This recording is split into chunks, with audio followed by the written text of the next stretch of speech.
welcome back to another All Heart video. First of all, I want to apologize for the crazy posting schedule. I know that I have not had a chance to post consistently like I was before, and it really kind of boils down to some health concerns that I have had within the last like 2.5 months. So I'm just trying to get my bearings, trying to feel better so that I can, once again, post consistently for you guys. So I do appreciate those of you that are still tuning in and being very, very patient with me in regards to that.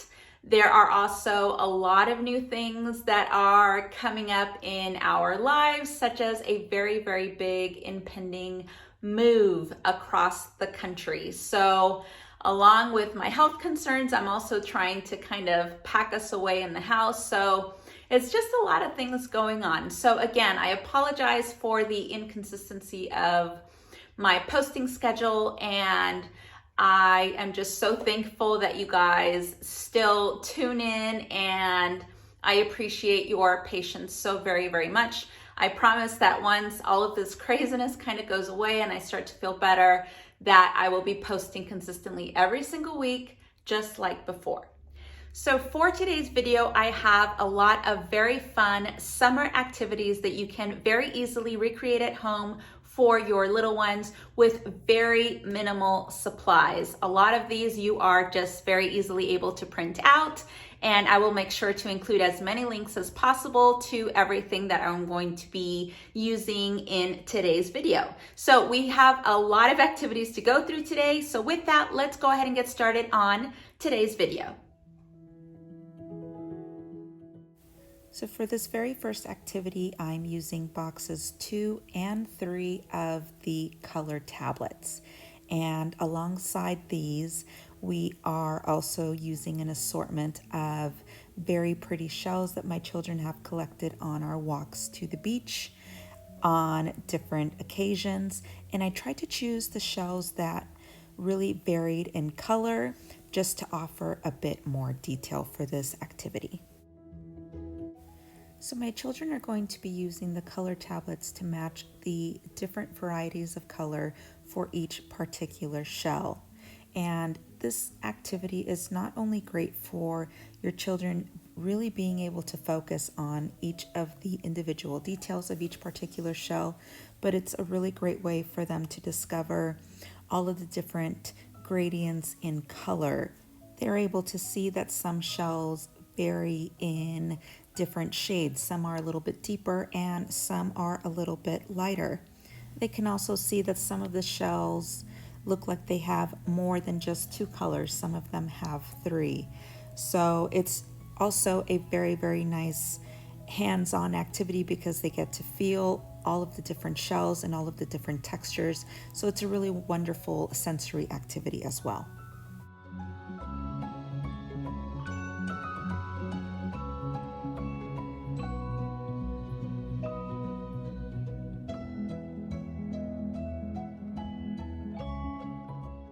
For this next activity, we are using our Sandbox, and I picked out 10 different shells that kind of looked a little similar, and I numbered them 0 through 10. So if you happen to have the little stylus wooden pen, then you can use that, but if not, then you can have your children just trace out the outline of all of the different numbers in the sand. So again, wonderful for them to be able to identify their numbers, and it's a really good sensory activity as well. Now, it's not necessary for you to actually have a Montessori sandbox.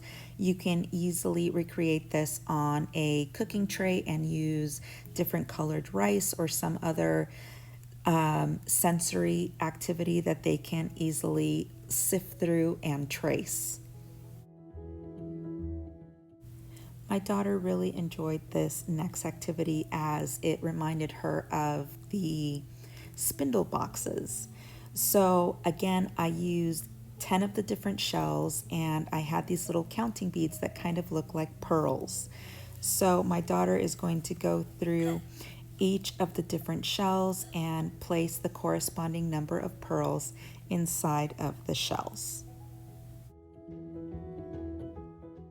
If you want to give your child a bit of a challenge, you can have them use the little tongs to pick up the individual pearls. But I found that this was just really good added practice for her to work on identifying the different quantities.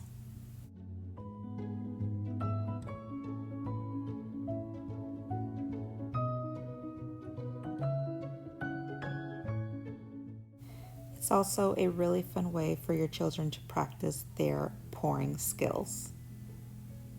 I do recommend that you use the exact number of pearls to complete the activity and not add extra, just so that they have a control of error and they're able to self-correct in case they've placed too many or in case they are missing some at the end. So for this next activity, we are going to be making some puffy paint. You're going to need some all-purpose flour, some Elmer school glue, some Barbasol, shaving cream. You can use a mixing bowl or just individual cups. You can use different colored dye in order to make your puffy paints different colors, some measuring cups, a spoon, some Ziploc bags, and some scissors.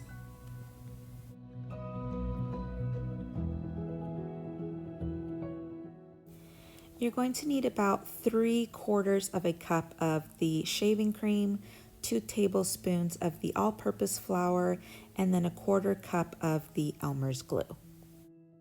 Go ahead and pour your glue into your corresponding container. After that, you can go ahead and place your choice of shaving cream into the bowl as well. And then you want to go to your food coloring and choose your colors. And feel free to add as many or as little drops as you want. It's really going to depend on your personal preference, whether you want the shade darker or lighter. We were going for more of a pistachio color for this one. Go ahead and add the flour next, and I added it in 2 halves, so I added just a little bit first and then mixed it, and then added the rest and then mixed it. It just made it a little bit easier to mix everything together that way. Then go ahead and place your Ziploc bag over your cup just to make it easier to pour the mixture inside.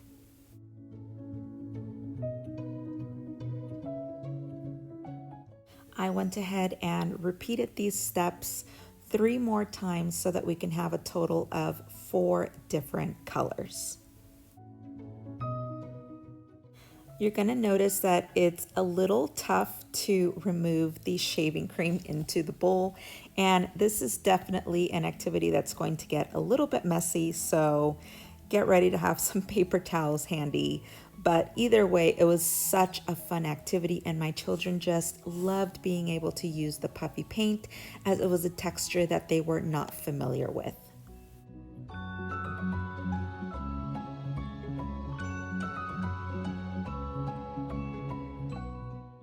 So when I asked my children what they wanted to draw that really reminded them of summer, my son very easily said ice cream. So he drew out a cone. These are the 4 colors that we ended up going with: that pistachio green, yellow, that strawberry color, and then that kind of minty blue. Now I went ahead and drew the cone for my daughter so that she can more easily draw her ice cream scoops at the top. So you just want to use your scissors and cut a little slip on the corner of the bag to make kind of like piping bags for the individual colors. Now, it was a little bit of a challenge at first for my daughter to be able to coordinate how much to squeeze, but after a while she really got the hang of it. But if you don't want to use the piping bags, then I definitely suggest that you use maybe some little squeezy containers just to make it a little bit easier. But like I said, once she got the hang of it, it was pretty easy for her to squeeze the individual colors.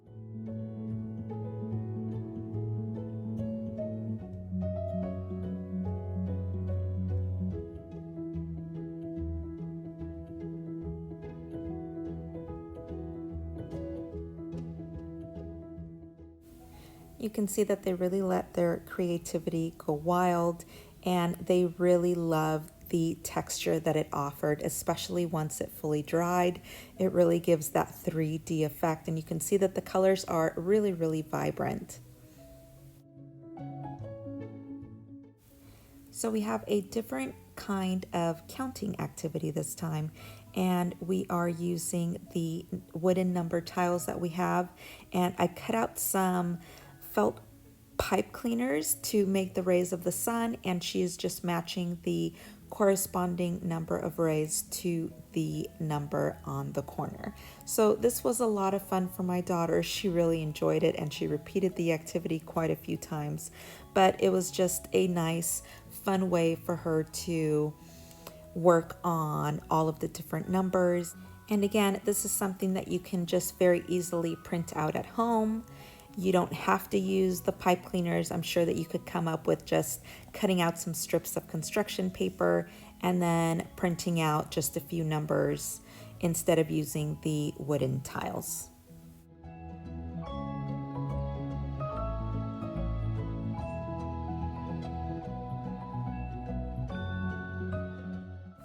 So this next activity was a lot of fun too. So I went into just clip art, picked out some different pictures of clothing for all of the different seasons, and I mixed them all up.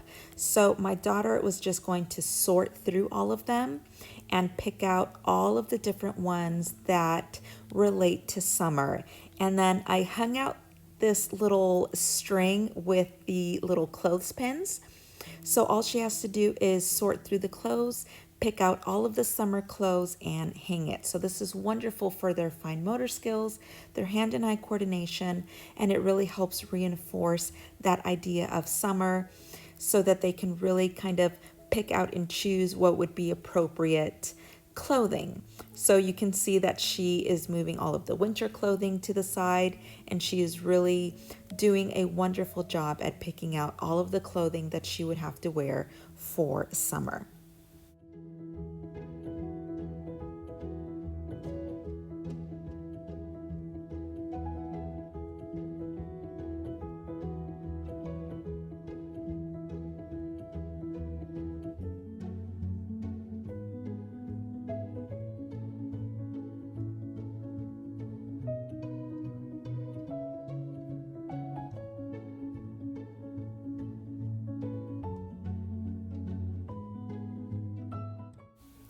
Both of my children really love working on I Spy pictures, and this is something that we do a lot, especially with our Highlight magazine subscription that they have. So I was able to find these online for free, so I'll definitely make sure to leave the link down below. So this one was a little bit more challenging for my son. As you can see, the pictures are a lot smaller and there's a lot more of the individual pictures for him to find. So I was really happy that I was able to find this easier version for my daughter, as she just has to find one individual item. So we went down the line. I pointed out what she needed to look for, and once she was able to identify what we were talking about, then she was able to go ahead and practice her circling skills. So this is wonderful for their fine motor skills, and for, again, really paying attention to detail and kind of sorting through all of the different individual pictures.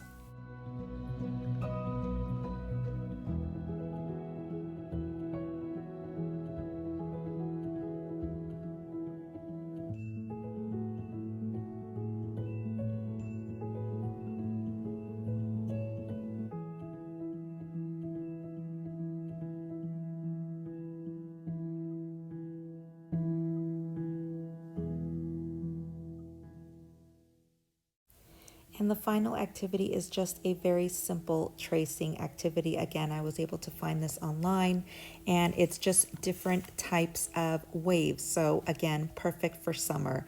So I wanted to offer something for my son to be able to practice his tracing skills. It really allows him to focus on each of the individual lines and curves, and really perfecting his fine motor skills. As you can see, he's really trying hard to focus on moving his pencil the correct way. So it's really good for his writing skills to be able to practice this. And that will do it for this video. Let me know in the comments below which one was your favorite. Make sure to hit that like, subscribe, and remember to ring that notification bell so you don't miss out on any future videos. Thank you guys so much for watching. We'll see you back here very, very soon.